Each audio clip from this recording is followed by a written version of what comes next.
اعوذ باللہ من الشیطان الرجیم بسم اللہ الرحمن الرحیم الحمد للہ رب العالمین وصلی اللہ علی محمد وآلہ الطیبین الطاہرین المعصومین واللعنۃ الدائمۃ علی اعدائہم اجمعین اما بعد فقد قال اللہ تبارک و تعالی فی کلام المجید و فرقان الحمید و قول الحق بسم اللہ الرحمن الرحیم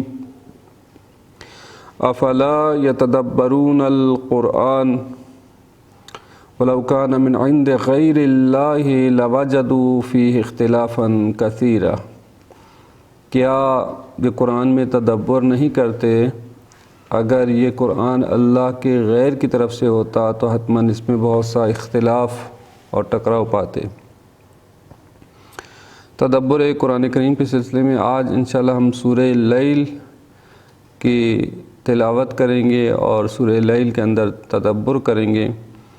ایک قرآن پاک کی ایک چھوٹی سی سورت کے جس کی کل 21 آیات ہیں، اور یہ صورت بھی مکہ میں، البتہ بعض کا مدینہ میں، لیکن مشہور یہ ہے کہ مکہ میں نازل ہوئی، اور موجودہ ترتیب کے اعتبار سے قرآن پاک میں صورت نمبر 92 ہے، اور ترتیب نزول کے اعتبار سے صورت نمبر 9 ہے۔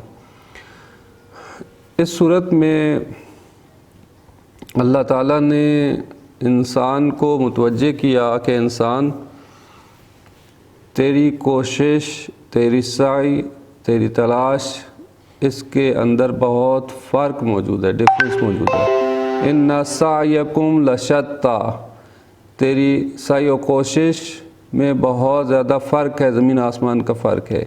یعنی سب کی سعی و کوشش ایک جیسی نہیں ہے، ہر ایک کی کوشش سب کی ایک جیسی نہیں ہے۔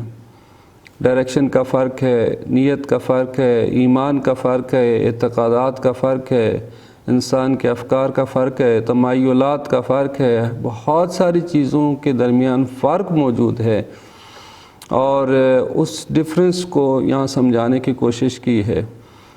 اور اگر انسان کی سعی و کوشش اس پیٹرن کے مطابق ہو جو کہ اللہ تعالیٰ نے مقرر کیا ہے تو یقیناً اس صورت میں فلاح ہے، کامیابی ہے، اور بہشت برین اس کے لیے ہے۔ لیکن اگر اس کے مخالف سمت میں ہو اور اس کے مطابق نہ ہو تو ممکن ہے کہ انسان کے لیے تھکاوٹ ہو، اور ان اعمال کے نتیجے میں جو ہے وہ انسان کے اوپر سختی آ جائے، سختیاں ہوں گی، تھکاوٹ ہوگی، سب کچھ ہوگا، لیکن نتیجہ نہیں ملے گا۔ عاملۃ ناصبہ ہے، انسان عمل کر کر کے تھکا ہارا رنجور ملے گا، لیکن اس کے لیے نتیجہ کچھ نہیں ملے گا، اور بلکہ وہ بہشت کی بجائے جہنم کی طرف چلا جائے گا۔ اس کی وجہ یہ ہے کہ وہ اس کی جو سعی و کوشش تھی وہ مختلف تھی اس پروردگار کے سسٹم کے، اور بلکہ اس کے مقابلے میں تھی، اور اس نے اپنی مرضی سے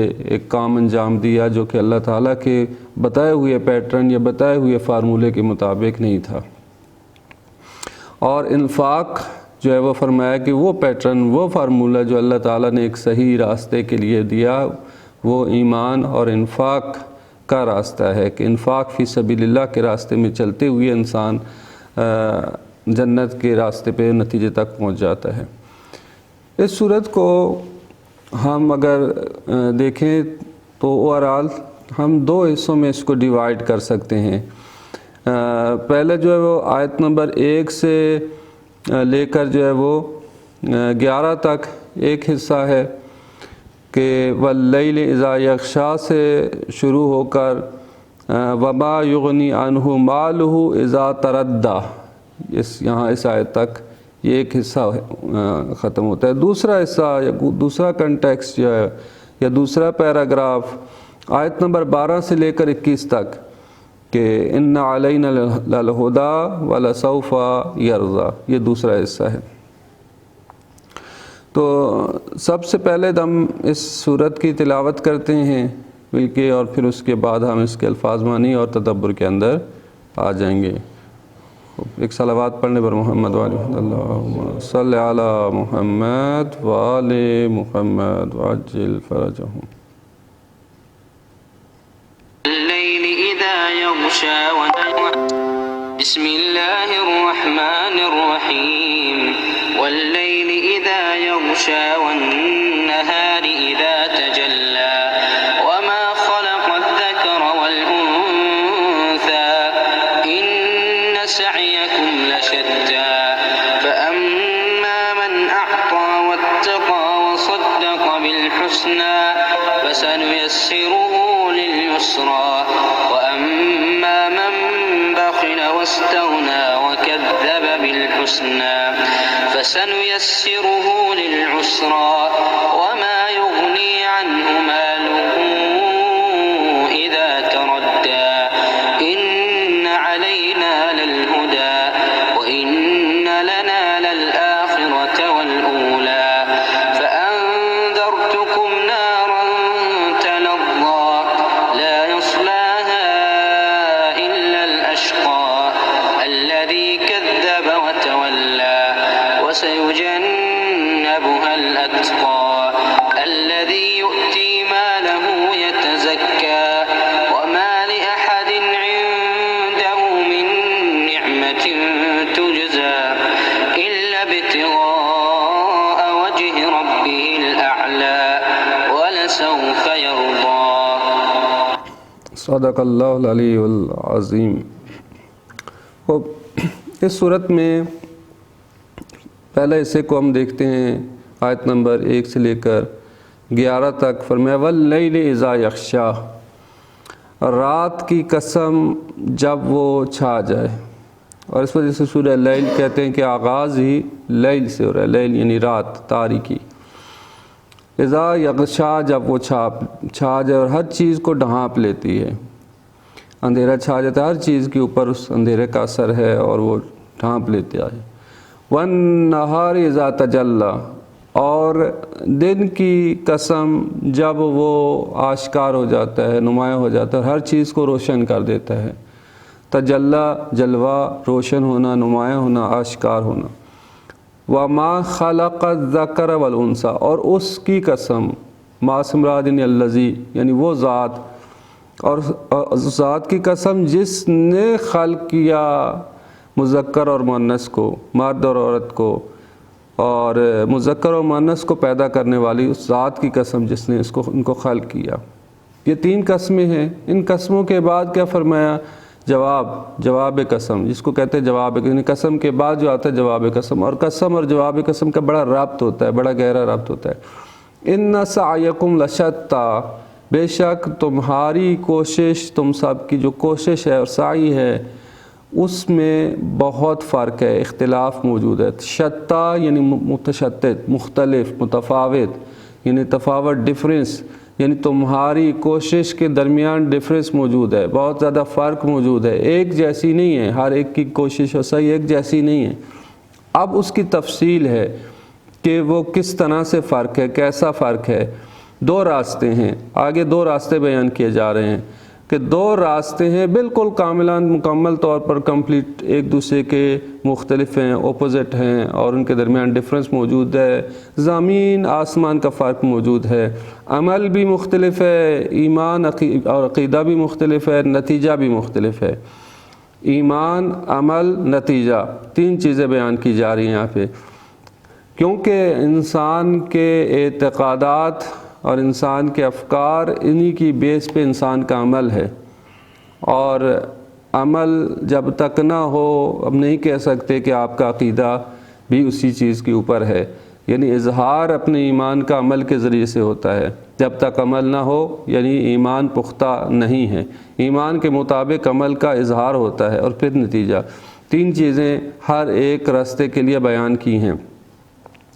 فَأَمَّا مَنْ أَعْطَى وَاتَّقَى، تفصیل دینا یہاں سے شروع کی کہ جس نے تقوی اختیار کیا، جس نے عطا کیا، انفاق کیا، عطا کیا اللہ کے راستے میں، اور تقوی اختیار کیا، یعنی عطا کرنا اور تقوی دونوں چیزیں، اس کا تعلق انسان کے عمل سے ہے، اور ان کا ربط کیا کہ جب انسان عطا کر رہا ہے تو اللہ کی رضا کے لیے عطا کرے، نہ کہ اپنی نمود و نمائش کے لیے، نہ کہ جو ہے وہ دوسروں پر جتلانے کے لیے، نہ کہ بعد میں اذیت اور آزار کے لیے۔ قرآن نے بیان کیا کہ اپنے صدقات کو باطل نہ کرو، لا تبطلوا صدقاتکم بالمن والاذی، منت جتلا کر، احسان جتلا کر اپنے صدقات کو باطل نہ کرو۔ بہت سارے افراد جو ہے وہ اپنے صدقات کو باطل کر دیتے ہیں، خیرات کو باطل کر دیتے ہیں، اذیت کر کے، منت جتلا کے، احسان کر کے، احسان جتلا کے۔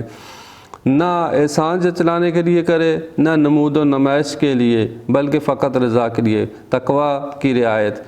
وصدق بالحسنی، اور حسنہ کی تصدیق۔ ابھی فقط ہم ترجمہ دیکھ رہے ہیں، پھر ہم اس کے تفصیل میں جاتے ہیں۔ وصدق بالحسنی، اور حسنہ کی تصدیق۔ یہ حسنہ سے کیا مراد ہے؟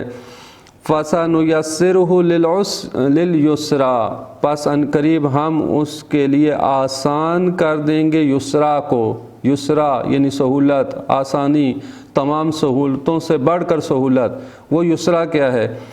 آگے فرمایا وَأَمَّا مَنْ بَخِلَ وَاسْتَغْنَىٰ، دوسرا راستہ یہ ہے کہ جس نے بخل کیا، کنجوسی کی، اللہ کی راہ میں انفاق نہیں کیا، واستغنا، اور بے نیازی کا اظہار کیا۔ ایک دفعہ انسان غنی، ایک دفعہ استغنا کرتا ہے، یعنی استغنا یعنی اظہار بے نیازی، طلب بے نیازی، یعنی میں اظہار کر رہا ہے کہ میں بے نیاز، مجھے کسی چیز کی ضرورت نہیں ہے۔ وَكَذَّبَ بِالْحُسْنَىٰ، اور تکذیب کر دی حسنہ کی، تو فَسَنُيَسِّرُهُ لِلْعُسْرَىٰ، تو اس وقت ہم عسرا اور سختی کی طرف اس کی رہنمائی کر دیں گے، اور اس کو سختیوں کی طرف اس کے جانے کو آسان، نُيَسِّرُهُ، اس کے لیے آسان بنا دیں گے عسرا کو۔ یہ عسرا کیا ہے؟ اس پہ وضاحت کرتے ہیں بھی۔ وَمَا يُغْنِي عَنْهُ مَالُهُ إِذَا تَرَدَّىٰ، اور اس کا مال اسے کو فائدہ نہیں دے گا، اِذَا تَرَدَّىٰ، جب وہ گرے گا، جب وہ سکوت کرے گا، اس وقت اس کا مال اس کو فائدہ نہیں دے گا۔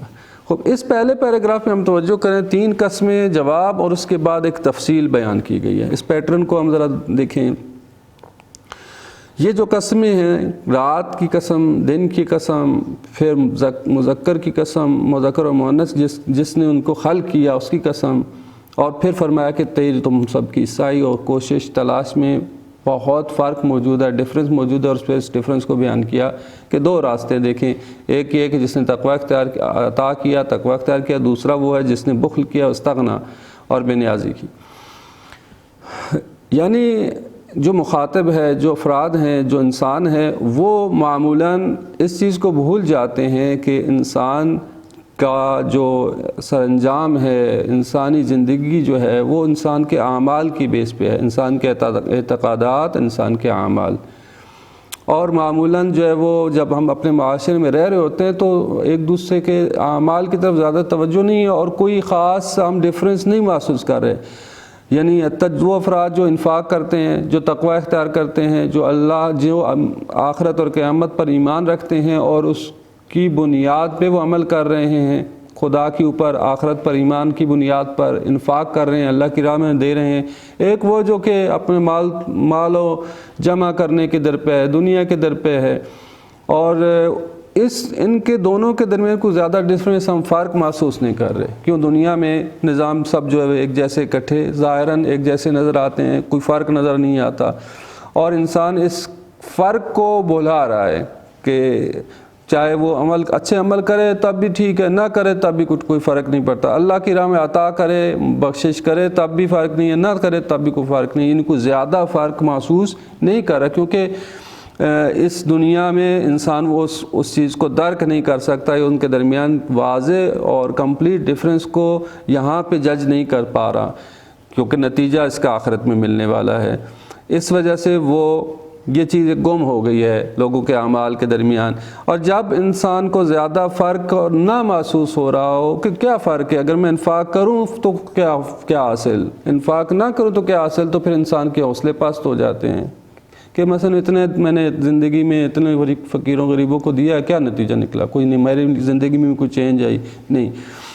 یا یہ کوئی کہتا ہے کہ میں نے بخل کیا، کنجوسی کی، میں نے پیسے جمع کیا، کوئی نہیں، میرے تو زندگی بہترین ہے، عیاشی سے زندگی گزار رہا ہوں، صحیح ہے۔ تو لہٰذا فرق کوئی محسوس نہیں کرتا انسان، کیونکہ نتیجہ جو ہے وہ اس کا آخرت میں ملنے والا ہے۔ دنیا میں تو ظاہری بات ہے بعض جگہ پہ نتیجہ ملے گا، بعض جگہ نہیں ملے گا، اللہ تعالیٰ اپنی مصلحت کے حساب سے دیکھنا ہے انسان کو، جو ہے وہ لے کے چلنا ہے، اصلی نتیجہ آخرت میں ملنا ہے، تو لہٰذا انسان جو ہے اس چیز کو، فرق کو بھول جاتا ہے۔ اب یہاں 3 قسمیں بیان فرمائیں، اور 3 قسمیں ایسی ہیں کہ جو انسان کی روزمرہ روٹین کی ہیں، جس میں فرق جو ہے وہ اندھوں کو بھی نظر آتا ہے، یعنی ایسا فرق ہے کہ جس کا کوئی انکار نہیں کر سکتا۔ رات اور دن میں فرق ہے یا نہیں؟ یقیناً فرق ہے۔ رات اور دن میں کوئی کسی سے بھی پوچھیں وہ انکار نہیں کر سکتا کہ رات اور دن میں فرق ہے یا نہیں۔ اندھیرے اور اجالے میں فرق ہے یا نہیں؟ بالکل فرق ہے۔ روشنی اور تاریکی میں فرق ہے یا نہیں؟ بالکل فرق ہے۔ اب اللہ تعالیٰ نے رات اور دن کی قسم کی کہ وہ رات اور وہ دن، دونوں میں کتنا فرق ہے، کتنا ڈفرنس موجود ہے؟ بالکل فرق ہے۔ مذکر اور مؤنث میں فرق ہے یا نہیں؟ بالکل فرق ہے۔ جب یہ ان چیزوں میں فرق ہے، ایک شواہد، ایک ایسی چیزیں لے کے آئیں کہ جن کے فرق کے درمیان، جن کے درمیان جو ڈفرنس موجود ہے، کوئی فرق کو انکار نہیں کر سکتا، اسی طرح تمہاری سعی و کوشش کے درمیان بھی فرق موجود ہے۔ ان سعیکم لشتی، جس طرح رات اور دن میں فرق موجود ہے، مذکر مؤنث میں فرق موجود ہے۔ البتہ مذکر اور مؤنث کے بعد سے ایک یہ جہت ہو سکتی ہے کہ جس طرح مذکر اور مؤنث میں فرق موجود ہے، اسی طرح سے تمہاری سعی اور کوشش و تلاش میں بھی فرق ہے۔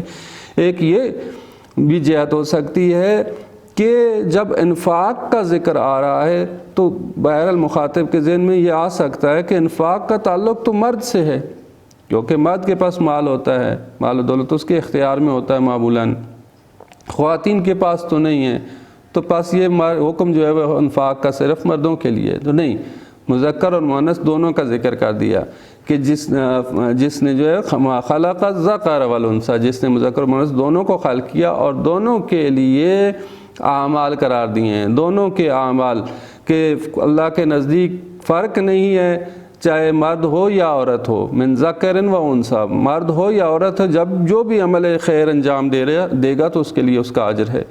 تو لہٰذا ان کے فرق نہیں، ان کے عمل میں اگر وہ دونوں انفاق کریں تو دونوں کا جو ہے وہ انفاق مورد نظر ہے، نہ فقط مرد کا۔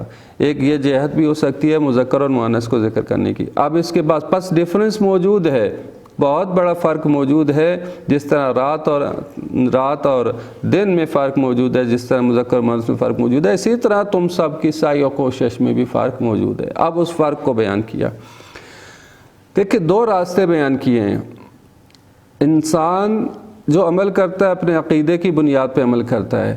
فرمایا کہ جس نے عطا کیا، تقوی اختیار کیا، وصدق بالحسنی، تصدیق کی حسنہ کی۔ حسنہ کیا ہے؟ حسنہ یعنی وہ وعدہ، وہ نیک وعدہ۔ حسنہ حسن سے اچھا، خوب، حسنہ یعنی اچھا، یعنی ایسا معاملہ، ایسا وعدہ، ایسی چیز جو کہ نیک ہے۔ حسنہ یعنی نیک وعدہ۔ وہ کون سا نیک وعدہ ہے جو اللہ تعالیٰ نے دیا ہے؟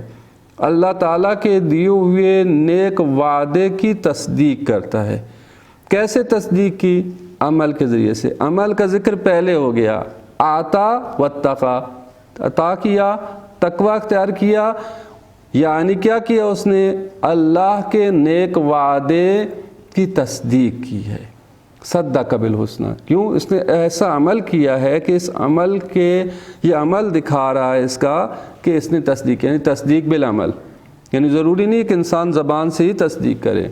تصدیق ایمان کے بارے میں بیان ہوا کہ ایک دفعہ جو ہے وہ ایمان جو ہے وہ انسان کا زبان سے اقرار کرنا ہے، تصدیق بالقلب ہے، دل سے جو ہے وہ تصدیق کرنا، و عمل بالارکان، یہ ایمان کے 3 پورشن یا 3 حصے ہیں، ٹھیک ہے؟ زبان سے اقرار، تصدیق بالقلب و عمل بالارکان۔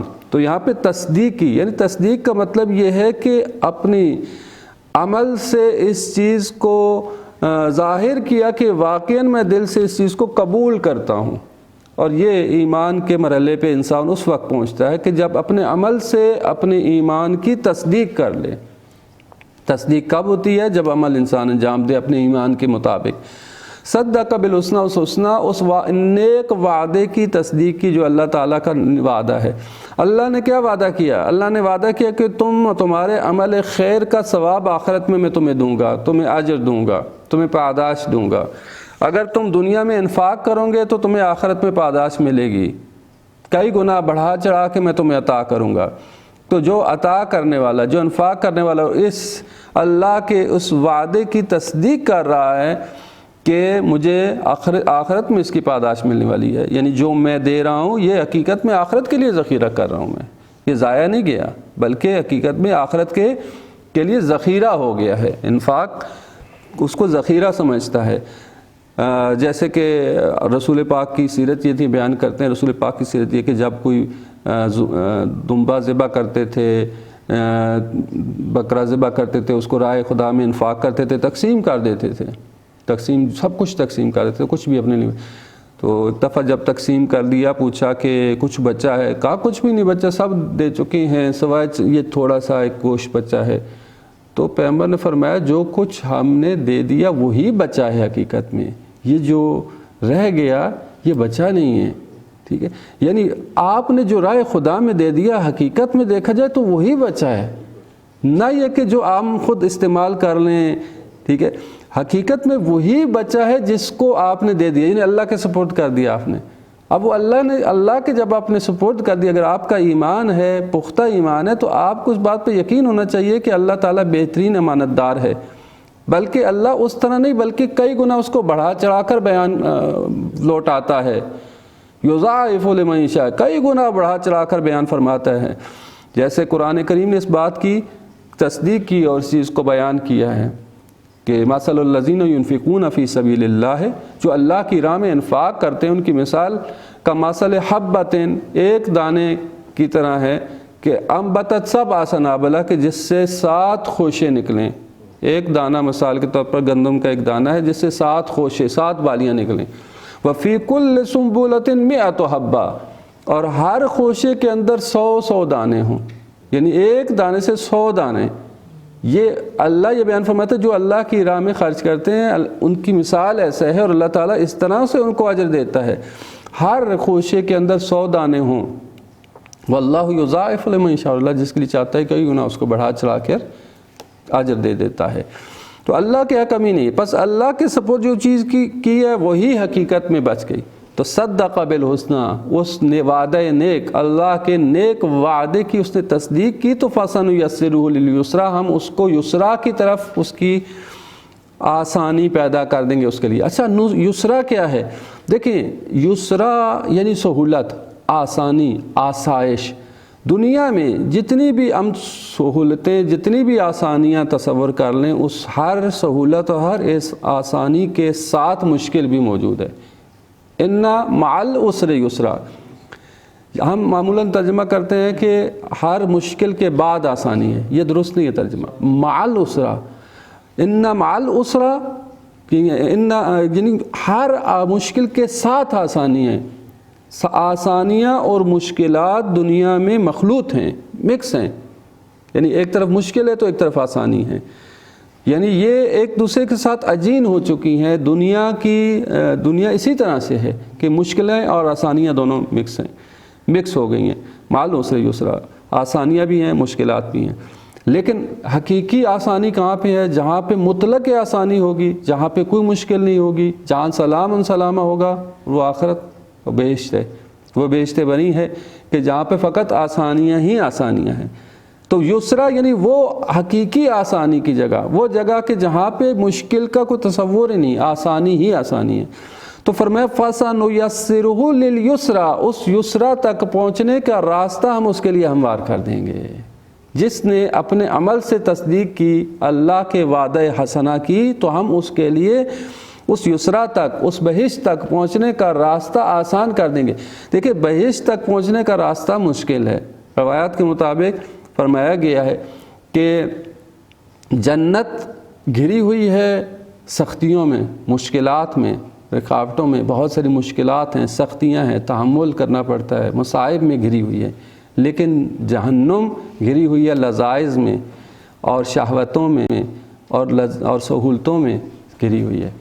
یعنی جہنم کے ارد گرد لذائذ ہیں، خواہشات نفس ہیں، اور یہ سہولتیں ہیں کہ جو اس پٹری پہ چلا جائے، اپنی خواہشات نفس کے اوپر عمل کرتا جائے، آرام سے جہنم میں پہنچ جائے گا، بالکل آسانی سے وہ جہنم میں پہنچ جائے گا، جو ہی وہ اپنی خواہشات نفس کے مطابق عمل کرتا رہے، جو اس کا نفس دل چاہے وہ کرتا رہے اور ان خواہشات نفس کے پیچھے چل پڑے گا تو جہنم، تو لذائذ نفس کے پیچھے چل پڑے گا، خواہشات نفس کو پورا کرتے کرتے وہ جہنم تک، یعنی گھری ہوئی ہے لذائذ نفس کے۔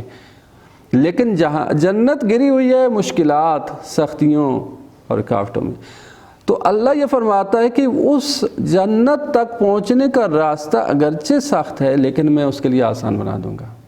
دیکھیں نماز سخت ہے، فرمایا کہ انہا کبیرۃ، بڑی ہے، مشکل ہے، دشوار ہے، الا علی الخاشعین، مگر نماز جو خشوع رکھنے والے ان کے لیے نماز جو ہے وہ سنگین نہیں ہے، بڑی نہیں ہے۔ روزہ بہت سخت ہے، لیکن جب انسان ارادہ کر لیتا ہے، کوشش کر لیتا ہے تو اللہ تعالیٰ اس کو توفیق دیتا ہے۔ پہلے جب ماہ رمضان آنے سے پہلے انسان ان کو سوچتا ہے کہ پورا مہینہ پتہ نہیں کیسے روزے رکھیں گے، گرمیوں کے روزے ہیں، کتنے شدید روزے ہیں، پیاس بھی لگے گی، کام بھی کرنا ہے، آفس بھی جانا ہے، یہ بھی کرنا، وہ بھی کرنا، تو ان تمام کاموں کے ساتھ روزہ ہم کیسے رکھیں۔ لیکن جب انسان ارادہ کر لیتا ہے، شروع کر لیتا ہے، رکھنا شروع کر دیتا ہے، وہ دیکھتا ہے نہیں اللہ کا شکر ہے رکھ رہے ہیں الحمدللہ۔ یعنی ماہ رمضان کے علاوہ ہمارا روزہ رکھتے بہت سخت ہوتا ہے واقعاً، لیکن ماہ رمضان میں ایسی کیفیت ہو جاتی ہے کہ آسان ہو جاتا ہے روزہ رکھنا۔ یہ اللہ تعالیٰ آسانی بنا دیتا ہے، یعنی انسان کی توفیقات میں اضافہ کر دیتا ہے۔ جب تم ایک قدم بڑھاؤ گے تو وہ تمہاری مدد کرے گا۔ من جاہد فینا لنہدینہم سبلنا، ہم راستے کھول دیتے ہیں اس کے۔ یہ اللہ تعالیٰ کا فرمولہ ہے کہ تم اللہ کی طرف قدم بڑھاؤ، اللہ تمہاری مدد کرے گا۔ فَسَنُيَسِّرُهُ لِلْيُسْرَىٰ، اس جنت اور بہشت کے حصول کے لیے اور اس تک پہنچنے کا راستہ اس کے لیے آسان بنا دیں گے۔ قدم انسان نے بڑھانا ہے اور آگے پھر اللہ نے مدد کرنی ہے۔ اب دوسرا راستہ بیان کیا، لیکن دوسری طرف من بخل واستغنى، جس نے بخل کیا، استغنا ورزت کی، یعنی بے نیازی کا اظہار کیا، کہا کہ مجھے کسی چیز کی ضرورت نہیں، مجھے کسی دین کی ضرورت نہیں، مجھے کسی شریعت کی ضرورت نہیں، میں بڑا پڑھا لکھا ہوں، مجھے کسی مولوی کے فتوے کی ضرورت نہیں۔ ہوتے ہیں ایسے افراد، بہت زیادہ پڑھ لکھ جاتے ہیں، دین، شریعت، خدا، دین، مذہب سب سے جو ہے وہ بیزار، کہتے ہیں میں ہر چیز سے بیزار ہوں، مجھے ان چیزوں کی ضرورت ہی نہیں ہے، یہ کیا ہے، یہ خود سے لوگوں نے گھڑ لیا ہے۔ حتیٰ قرآن کا بھی انکار کر دیں گے، یعنی ظاہری بات ہے دین اور شریعت کا انکار کر دیا، قرآن کا بھی انکار، ان سے کہیں گے قرآن میں ہے کہ نہیں، اس کو بھی میں نہیں مانتا۔ واستغنا، ہر چیز سے بے نیاز، اپنے آپ کو بے نیاز کر دیا، اظہار کر دیا کہ میں ان چیزوں سے بے نیاز ہوں، مجھے ان کی ضرورت ہی نہیں ہے۔ وَكَذَّبَ بِالْحُسْنَىٰ، تو اس نے کیا کیا، اپنے عمل سے تکذیب کر دی، حسنہ کی، اللہ کے نیک وعدے کی تکذیب کر دی، اللہ کے نیک وعدے کو جھٹلا دیا۔ اب دیکھیں مقابلے میں ایک فرد یہ، ایک راستہ یہ ہے، دوسرا راستہ، یعنی یہ دو پیٹرن، زندگی کے دو پیٹرن بیان کیے جا رہے ہیں، دو روشیں بیان کی جا رہی ہیں۔ ہم اپنے معاشرے میں اگر دیکھیں تو یہ دو، اگر ان کو مینج کرنا چاہیں، دیکھنا چاہیں تو دو طرح کی روشیں ہمیں اپنے معاشرے کے اندر لوگوں کے درمیان نظر آئیں گی کہ کس طرح کی روش اور کس پیٹرن پہ وہ زندگی گزار رہے ہیں۔ آیا اعطى واتقى وصدق بالحسنى والے پیٹرن پہ چل رہے ہیں، یا یہ کہ من بخل واستغنى وكذب بالحسنى والے پیٹرن پہ چل رہے ہیں کہ تکذیب کر دی، انہوں نے اپنے عمل سے اس وعدہ الہی، اس اللہ کے نیک وعدے کی تکذیب کر دی ہے۔ تو نتیجہ کیا ہوگا، فَسَنُيَسِّرُهُ لِلْعُسْرَىٰ، پس ان قریب ہم انہیں اسرا، اچھا جس طرح یسرا ہے اسی طرح سے اسرا ہے مقابلے میں۔ اسر یعنی سختی، دنیا میں بھی اسر ہے لیکن دنیا میں آسانیاں بھی ساتھ ہیں، لیکن تمام مشکلوں سے بڑی مشکل کون سی ہے، وہ جہنم ہے، کہ جہاں پہ مشکل ہی مشکل ہے، آسانی کچھ بھی نہیں ہے۔ بس اسرا یعنی وہ جہنم کہ جو تمام مشکلات سے بڑی مشکل ہے، اور اس سے بڑی کوئی مشکل نہیں، مطلق مشکل، مشکل کے علاوہ کچھ نہیں وہاں پہ، اس اسرا کی طرف جانے کا راستہ اس کا ہموار کر دیں گے۔ خدا وہ تو پہلے ہی جا رہا ہے، نہیں ہم اس کے لیے اسرا کی طرف جانے، یعنی اس جہنم کی طرف جانے کا راستہ ہموار کر دیں گے، اس کے لیے آسانی کر دیں گے، یعنی ہم اس کو اس کے حال پر چھوڑ دیں گے۔ اللہ تعالیٰ اس کی راہ میں رکاوٹ نہیں کھڑی کرتا۔ یہ دیکھیں اللہ تعالیٰ کا لطف ہوتا ہے، بعض دفعہ ہمیں مشکلات آتی ہیں، سختیاں آتی ہیں تو اللہ تعالیٰ ہمیں متوجہ کرتا ہے وہ ہماری راہ میں رکاوٹیں کھڑی کر رہا ہوتا ہے. بعض دفعہ ہم اس سمت میں جا رہے ہیں, شاید اس جہنم کی سمت میں جا رہے ہیں, تو اللہ تعالیٰ ہماری راہ میں رکاوٹ کھڑی کر دیتا ہے. یہ اللہ کا لطف ہوتا ہے. کوئی رکاوٹ آ جاتی ہے مقابلے میں, ہم وہ کام انجام نہیں دے سکتے, یا یہ کہ ہمیں کوئی مصیبت آ جاتی ہے, کوئی مشکلات آ جاتی ہیں, کوئی بیمار ہو جاتا ہے, تو پھر انسان سوچتا ہے کہ شاید میں اپنی ڈائریکشن میری غلط تھی, میں غلط سمت میں جا رہا تھا, اللہ تعالیٰ مجھے روکنا چاہتا تھا. تو یہ اللہ کا لطف ہوتا ہے کہ انسان کو روک لے. لیکن جب انسان اس سمت میں چل پڑے کہ اللہ تعالیٰ سے بے نیازی کا اظہار کر دے اور اپنے عمل سے اللہ کے وعدہ کے نیک وعدے کی تکذیب کر دے, اس کو جھٹلا دے, تو پھر اللہ اس کو اس کے حال پر چھوڑ دیتا ہے. اس کو اس کے حال پر چھوڑ دینا, جیسے مولا یہ فرماتے ہیں, مولا امام زین العابدین علیہ السلام کہ رب لا تکلنی علی نفسی طرفۃ عین ابدا, کہ پروردگار مجھے ایک لحظے کے لیے بھی اپنے حال پر نہ چھوڑنا. اگر انسان کو ایک پلک جھپکنے کی دیر تک, طرفۃ عین یعنی ایک پلک جھپکنے کی دیر تک بھی مجھے اپنے حال پر نہ چھوڑنا, کہ ایک لحظے کے لیے بھی اللہ تعالیٰ اگر انسان کو اس کے حال پر چھوڑ دے تو انسان گمراہ ہو سکتا ہے. تو اللہ ان افراد کو ان کے حال پر چھوڑ دیتا ہے. پھر جہنم پر کی طرف جانے کا راستہ ان کے لیے بڑا آسان ہے, اور آسانی سے جہنم میں پہنچ جائیں گے. اور پھر جس راستے میں وہ جا رہے ہیں سپیڈ سے, ما یغنی عنہ مالہ اذا تردی, کہ جب وہ گرے گا, جب وہ سقوط کرے گا اس کھائی کے اندر, تو اس کا مال اس کو فائدہ نہیں دے گا. وہ یہ کہہ رہا تھا نا, اپنے مال کے اوپر ڈیپینڈ کرتے ہوئے کہہ رہا تھا استغنا, اظہار بے نیازی کر رہا تھا کہ میں تو بڑا بے نیاز ہوں, مجھے تو کسی چیز ضرورت نہیں, الحمدللہ میرے پاس ہر چیز موجود ہے, استغنا. لیکن قرآن فرما رہا ہے وما یغنی عنہ مالہ, اس کا مال اسے کوئی فائدہ نہیں دے گا پھر اس وقت جب وہ گرے گا.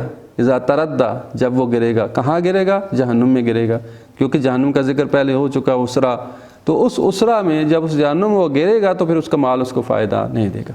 بس بڑے خوبصورت انداز سے زندگی کے دو پیٹرن, دو نقشے بیان کیے قرآن پاک نے, کہ یہ دو پیٹرن ہیں, آپ دیکھو کہ کس کے اوپر تم نے چلنا ہے.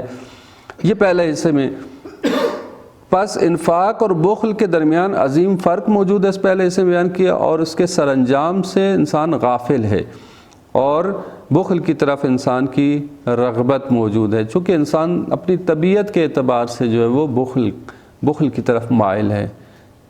احضرت الانفس الشح, یعنی بخل کی طرف مائل ہے انسان کے تمایلات, انسان کا نفس جو ہے وہ بخل کی طرف زیادہ اس کی طبیعت میں پائی جاتی ہے.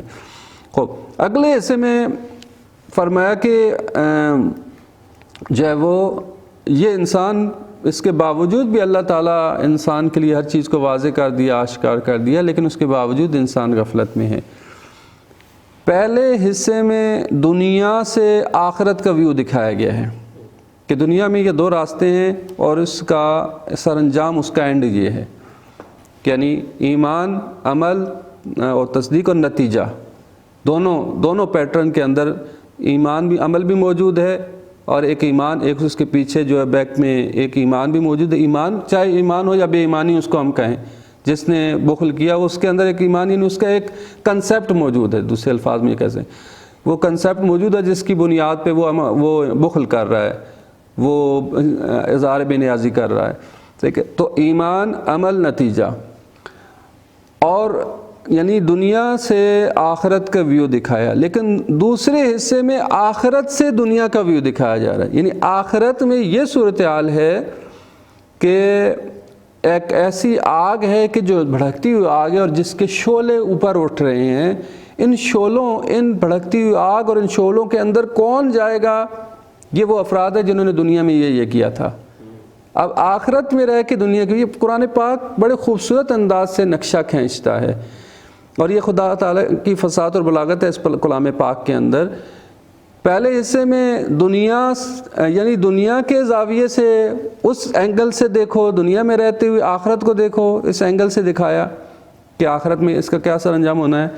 دوسرے حصے میں آخرت کے اینگل سے دنیا کو دکھایا کہ آخرت میں یہ سر انجام ہو چکا ہے, اس کی دنیا میں اس کی کیا پوزیشن تھی, کس وجہ سے اس کا یہ سر انجام ہوا ہے. اب دیکھیں دوسرے حصے میں یہ فرمایا کہ ان علینا للہدیٰ, ہدایت ہمارے اختیار میں ہے, ہماری اوپر ہے. ہم نے ہدایت تکوینی بھی کر دی, ہر چیز کو اس کی جگہ مینج کر دی, اور ہر چیز کو ہدایت دے دی. جیسے فرمایا کہ وہی ہے جس نے خلق کیا ہر چیز کو، ثم ہدا ہدایت دے دی، ہدایت تکوینی بھی، ہدایت تشریعی بھی، ہدایت ہم دیتے ہیں۔ وَإِنَّ لَنَا لَلْآخِرَةَ وَالْأُولَىٰ، اور بے شک ہمارے لیے ہی ہے آخرت اور اولا۔ اولا سے مراد کیا ہے؟ ابتدا، دنیا یعنی آخرت، یعنی بعض نے کہا کہ اولا سے مراد دنیا ہے، لیکن یہاں پہ ابتدا مراد ہے، یعنی انسان کی ابتدا بھی اور انسان کی انتہا بھی ہمارے اختیار میں ہے۔ انسان نے کہاں سے سٹارٹ کیا؟ اپنے اس پروردگار نے اس کو خلق کیا، والذی خلق، اسی نے پیدا کیا ہے، اسی نے خلق کیا ہے، اسی نے موت و حیات کو خلق کیا ہے، اور آخرت بھی ثم الینا ترجعون، پھر ہماری طرف تم لوٹائے جاؤ گے، انتہا بھی ہمارے ہاتھ میں ہے، ابتدا انتہا، یعنی کاملاً اختیار ہمارے پاس ہے۔ دنیا میں ایک فرصت دی گئی تمہیں، ایک مختصر مدت کے لیے ایک اختیار دیا گیا ہے، اب اس اختیار سے تم کیسے فائدہ اٹھاتے ہو؟ اگر ہماری ہدایت کے مطابق چلو تو کامیاب ہو، اگر ہماری ہدایت کے مطابق نہ چلو تو ناکام ہو۔ پس فرمایا کہ تمہاری ابتدا بھی ہمارے ہاتھ میں ہے مکمل کنٹرول میں، اور انتہا بھی مکمل کنٹرول میں ہے۔ ہماری حکومت سے، ہمارے اختیار سے تم فرار تو کر نہیں سکتے، نکل نہیں سکتے، تو ہماری ہدایت پر عمل کر لو، بہتر تو یہی ہے۔ فَأَنذَرْتُكُمْ نَارًا تَلَظَّىٰ، پس میں تمہیں ڈراتا ہوں اس آگ سے کہ جو بھڑکتی ہوئی ہے، جس کے شعلے فراوان ہیں، جس کے شعلے اچھل رہے ہیں، بھڑکتی ہوئی آگ ہے، انتہائی سنگین آگ ہے۔ دنیا کی آگ کے مقابلے میں آخرت کی آگ بعض کہتے 70 گنا زیادہ اس کے اندر گرمائش موجود ہے، بلکہ ممکن ہے اس سے بڑھ کر ہو۔ لا یصلاھا الا الاشقیٰ، اب یہ جو آگ ہے خدا، اس میں کون جائے گا؟ اس کو وضاحت کر دی، فرمایا کہ اس آگ میں جو دیکھو، اس آگ میں وہی جائیں گے جو شقی ہیں، سب سے زیادہ شقی ہے۔ لا یصلاھا، اس میں داخل نہیں ہوگا الا الاشقیٰ، سوائے شقی کے۔ شقی کون ہے؟ یہاں پہ یہ بیان کرنا مقصود نہیں ہے کہ فقط جو انسان جو سب سے زیادہ شقی ہوگا فقط وہی آگ میں جائے گا، نہیں، بلکہ جو اس آگ میں چلا گیا وہی سب سے زیادہ شقی ہے۔ کیوں؟ اللہ تعالیٰ نے بہت سارے راستے بتائے تھے اس سے بچنے کے لیے، اللہ نے جگہ جگہ ہدایت فرمائی تھی اس سے بچنے کے لیے۔ اللہ تو نہیں چاہتا تم اس آگ میں جاؤ، لیکن خود جیسے قرآن کریم بیان فرماتا ہے کہ اللہ کسی پر عذاب نہیں کرتا، اللہ اپنے بندوں پہ عذاب نہیں کرتا، یہ بلکہ بندے خود اپنے اعمال کے ذریعے سے اپنے اوپر جو ہے وہ عذاب کا باعث بنتے ہیں، خود اپنے اوپر ظلم کرتے ہیں۔ اللہ ظلم نہیں کرتا، لوگ خود اپنے اوپر ظلم کرتے ہیں۔ تو یہ جو سب سے شقی ہے وہی جو ہے وہ اس میں داخل ہوگا۔ وہ کون ہے؟ وہ کون ہے؟ کذب وتولی، جس نے جھٹلایا۔ پہلے بیان ہوا تھا کذب بالحسنی، حسنہ کی تکذیب کی، یہاں پہ پھر فقط یہ فرمایا کہ اس نے تکذیب کی، وتولی، اور روگردانی کی۔ کس چیز سے روگردانی کی؟ اللہ کی دی ہوئی شریعت، اللہ کے دیے ہوئے وعدے سے روگردانی کی، منہ موڑا، اس نے کہا مجھے ضرورت نہیں۔ واستغنا، وہاں پہ استغنا کا لفظ آیا تھا، یہاں تولی کا لفظ آیا۔ وہاں پہ کذب بالحسنی آیا تھا، یہاں پہ فقط کذب آیا، جس نے جھٹلایا اور روگردانی کی۔ دوسرے حصے میں یہ بیان کیا جا رہا ہے کہ یہ جو جہنم میں اور اس بھڑکتی ہوئی آگ میں داخل ہو رہا ہے، دنیا میں اس نے کیا کیا؟ دنیا میں اس نے تکذیب کی ہے، دنیا میں اس نے روگردانی کی ہے، اور پھر وَسَيُجَنَّبُهَا الْأَتْقَى، جو اتقیٰ ہے، جو سب سے زیادہ متقی۔ اب یہاں پہ بھی جیسے اشقا تھا اسی طرح اتقیٰ، یہ مراد نہیں ہے کہ جو بہت سب سے زیادہ تقوی والا ہے فقط وہ جنت میں جائے گا، نہیں، بلکہ جو جنت جس نے حاصل کر لی وہی تقوی والا ہے۔ جیسے جو جہنم میں چلے گا وہی سب سے زیادہ شقی ہے، جو بہشت میں داخل ہو گیا وہی سب سے زیادہ تقوی والا ہے۔ سَيُجَنَّبُهَا، اس تعبیر پہ اگر غور کریں، سَيُجَنَّبُهَا یعنی انقریب بچا لیا جائے گا، یجنب یعنی بچایا جائے گا، یعنی اس کا مطلب ہے طبعی طور پر ہماری جو سمت ہے، ہم جس سمت میں جا رہے ہیں وہ جہنم کی طرف جاتا ہے، مگر یہ کہ اللہ ہمیں بچا لے۔ کیوں؟ فرمایا وَالْعَصْرِ إِنَّ الْإِنسَانَ لَفِي خُسْرٍ، انسان خسارے میں ہے۔ انسان اپنی طبیعت کے اعتبار سے اس کا انتہا جو ہے جہنم کی طرف ہو رہا ہے، مگر یہ کہ وہ اپنے آپ کو بچا لے۔ اس نے بچانا کیسے؟ آمنوا عاملوا الصالحات، فارمولہ دے دیا۔ سَيُجَنَّبُهَا یعنی جسے انقریب بچا لیا جائے گا۔ قرآن نے بیان کیا وَإِن مِّنْهُمْ إِلَّا وَارِدُهَا، إِن مِّنْكُمْ إِلَّا وَارِدُهَا، یعنی تم میں سے ہر ایک اس جہنم میں وارد ہوگا، اس سے عبور کرے گا، پھر جو تقوی والے ان کو بچا لیا جائے گا۔ یہ صراط کیا ہے؟ پل صراط کیا ہے؟ یعنی حقیقت میں وہ جہنم کے اوپر موجود پل ہے کہ جس سے انسان نے عبور کرنا ہے۔ کچھ اسی میں گر جائیں گے جہنم میں، کچھ عبور کر جائیں گے۔ تو یعنی ہمارا گزر جہنم سے ہونا ہے۔ ہم نے ایک دفعہ جب انسان ایک چیز کو، سختی کو دیکھ کر پھر آسانی کو دیکھتا ہے نا، تو پھر اس کے لیے وہ آسانی، وہ رحمت و نعمت اس کو بہت اچھی لگتی ہے۔ پھر گرمی سے، جب گرمی سے انسان جو ٹھنڈک میں آتا ہے تو وہ ٹھنڈک اس کو بہت زیادہ اچھی لگتی ہے، تو وہ اس سے گزر کے جانا ہے، عبور کرنا ہے۔ ان منکم الا واردھا، ایسے عبور کرنا ہے۔ سیجنب، ان قریب بچا لیا جائے گا وہ جس نے تقوی اختیار کیا۔ اللہ وہ کون ہے جس نے تقوی اختیار کیا؟ دنیا میں اس نے کیا کیا ہے؟ یؤتی مالہ، جس نے اپنا مال دیا، کس لیے؟ یتزکا، تاکہ وہ تزکیہ اس کو حاصل ہو، اپنا بھی تزکیہ، مال کا بھی تزکیہ۔ زکوٰۃ کو زکوٰۃ اس لیے کہتے ہیں کہ زکوٰۃ مال کو بھی پاکیزہ کرتی ہے، آپ کے بدن کو، آپ انسان کو بھی پاکیزہ کرتی ہے، انسان کے بدن، انسان کی روح کو بھی پاکیزہ کرتی ہے۔ جس نے تزکیہ نفس کیا، مال دیا تزکا کے لیے، اور یہ مال جو اس نے دیا، مال احد عندہ من نعمت تجزا، یہ مال اس لیے نہیں دیا کہ اس کی گردن پر کسی کا حق تھا، کسی کا احسان تھا اور اس احسان کا بدلہ دینے کے لیے وہ کرے، یا کسی کا احسان کو جزا کے طور پر وہ انجام دے۔ ما لأحد عندہ، اس کے پاس اس کسی کی کوئی من نعمت، کوئی نعمت یعنی کسی کی دی ہوئی کوئی احسان اس کے اوپر نہیں تھا کہ اس کے جزا کے طور پر اس نے مال دیا ہو۔ یعنی یہ احسان جتلانے کے لیے، منت جتلانے کے لیے، یا کسی کا احسان کا بدلہ جواب دینے کے لیے نہیں تھا مال۔ یہ جو اللہ کی انفاق کرتا ہے اللہ کی راہ میں، کسی نمود و نمائش کے لیے نہیں ہے، کسی احسان جتلانے کے لیے نہیں ہے، کسی ریاکاری کے لیے نہیں ہے، بلکہ الا ابتغاء وجہ رب الاعلیٰ، بلکہ اپنے رب اعلیٰ کی خوشنودی کے حصول کے لیے۔ وجہ چہرے کہتے ہیں، یعنی رضا، مراد رضا پروردگار، یعنی اپنے پروردگار کی رضا کو حاصل کرنے کے لیے، اس رب اعلیٰ کی رضا کو حاصل کرنے کے لیے وہ مال دیتا ہے۔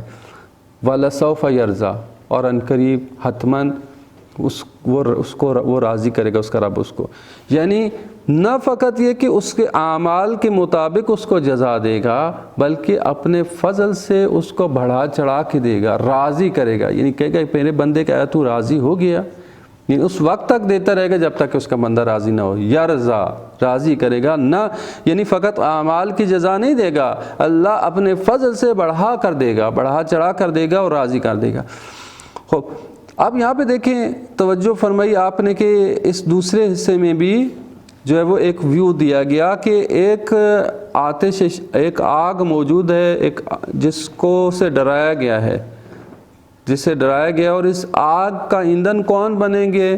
یہ بیان کیا کہ اس کا آگ کا ایندھن یہ لوگ بنیں گے جس نے بخل کیا ہے، جس نے اللہ کے وعدے کی تکذیب کی ہے، جس نے جھٹلایا ہے، جس نے انکار کیا، جس نے روگردانی کیا ہے۔ یہی اللہ کے دیے ہوئے وعدے کی تکذیب کرنے والے افراد ہی اس آگ کا ایندھن بنیں گے، لیکن جو تقوی والے لوگ ہیں ان کو بچا لیا جائے گا۔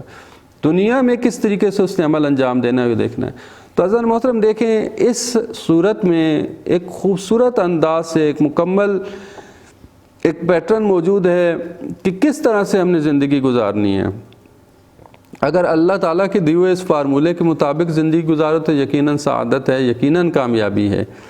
اور جو جھٹلانے والے ہیں، جو بخیل ہیں، جو اللہ تعالیٰ کے وعدے سے منہ پھیرنے والے ہیں، روگردانی کرنے والے ہیں، ان کے لیے آخرت میں نارن تلظیٰ، ایسی آگ ہے جو کہ بھڑکنے والی آگ ہے اور جو اپنی لپیٹ میں ان کو لے لے گی۔ بس انفاق، اللہ کی راہ میں خرچ کرنا، اللہ کے دیے ہوئے مال میں سے عطا کرنا، اور یہ در حقیقت انفاق جو ہے وہ تصدیق ہے اللہ کے وعدے کی۔ یعنی جو اللہ کی راہ میں انفاق کر رہا ہے وہ اپنے عمل سے تصدیق کر رہا ہے کہ اللہ کا جو وعدہ ہے وہ سچا ہے اور اس کا نتیجہ مجھے ملنے والا ہے۔ قرآن نے بیان کیا کہ اے ایمان والو، انفقوا، انفاق کرو، وانفقوا مما رزقناکم، اس رزق میں سے جو تمہیں ہم نے دیا اس میں سے انفاق کرو، من قبل ان یاتی احدکم الموت، اس سے پہلے کہ تم میں سے کسی کے پاس موت آ جائے، فیقول، پس وہ یہ کہے، رب لولا اخرتنی الی اجل فاصدق، پروردگار اے کاش تھوڑی سی مجھے مہلت مل جائے. فیقول پس وہ یہ کہے گا کہ رب لولا اخرتنی الی اجل، کہ تھوڑی مدت کے لیے اس موت کو ٹال نہیں دیتا، کہ اے پروردگار کاش کہ تو تھوڑی مدت کے لیے اس موت کو ٹال دے. فاصدق، تو میں کیا کروں گا، ایک کام میں صدقہ دوں گا، میں خیرات کروں گا. فرمایا کہ اب یہ جو مہلت ہے یہ ختم ہو گئی ہے، یہ مہلت ٹل گئی. یعنی جب وہ مرنے والا دیکھتا ہے صدقہ خیرات اللہ کی راہ میں انفاق کے مقام کو دیکھتا ہے تو وہ کسی اور چیز کی تمنا نہیں کرتا کہ پروردگار مجھے لوٹا دے، میں نمازیں پڑھوں گا، روزے رکھوں گا. نہیں، وہ یہ تمنا کر رہا ہے کہ تھوڑی سی اگر مجھے مہلت مل جائے تو میں واپس لوٹ کے سب سے پہلا کام یہ کروں گا کہ میں خیرات کروں گا. وَأَكُن مِّنَ الصَّالِحِينَ، اور صالحین میں سے ہو جاؤں گا. لیکن اللہ تعالیٰ فرما رہا ہے کہ اس سے پہلے تم عمل کرو.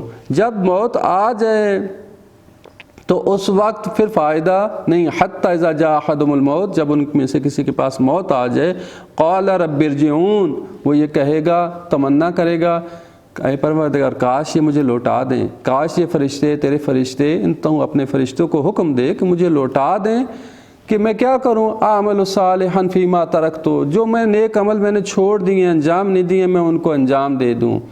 تو اللہ تعالیٰ فرما رہا ہے کہ کلا، ہرگز ایسا نہیں، اب لوٹانا نہیں ہے، لوٹنا ممکن ہی نہیں ہے. کلا انہا کلمۃ ہوا قائلھا، یہ ایک کلمہ ہے، ایک بات ہے جو وہ کہہ رہا ہے، یہ اب لوٹنے والی بات نہیں ہے، اب تو آگے جانا ہے.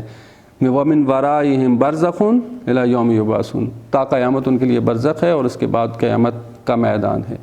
تو لہٰذا یہ فرصت ہے، اللہ تعالیٰ نے یہ بیان فرما دیا کہ یہ فرصت ہے تمہارے لیے. وَإِنَّ لَنَا لَلْآخِرَةَ وَالْأُولَىٰ، آخرت بھی ہمارے کنٹرول میں ہے، ابتدا بھی ہمارے کنٹرول میں ہے. ابتدا اور انتہا ہمارے ہاتھ میں ہے، تمہارے اختیار میں نہیں ہے. لیکن دنیا میں ایک مختصر مدت کے لیے تمہیں اختیار دیا ہے اور راستہ بھی تمہیں دکھا دیا ہے. اب تمہاری مرضی ہے کس طرح سے زندگی گزارتے ہو، کس طرح سے آتے ہو، کس حالت میں ہمارے پاس آتے ہو. آنا تو ہمارے پاس ہے ہی ہے، ثم الینا ترجعون، آنا تو ہے ہی ہے. اب تمہارے اختیار میں ہے کہ کس طرح سے آتے ہو اور کس حالت میں ہمارے پاس آتے ہو. جس حالت میں تم آؤ گے اسی طرح سے تمہیں جزا مل جائے گی، اسی طرح سے بدلہ مل جائے گا.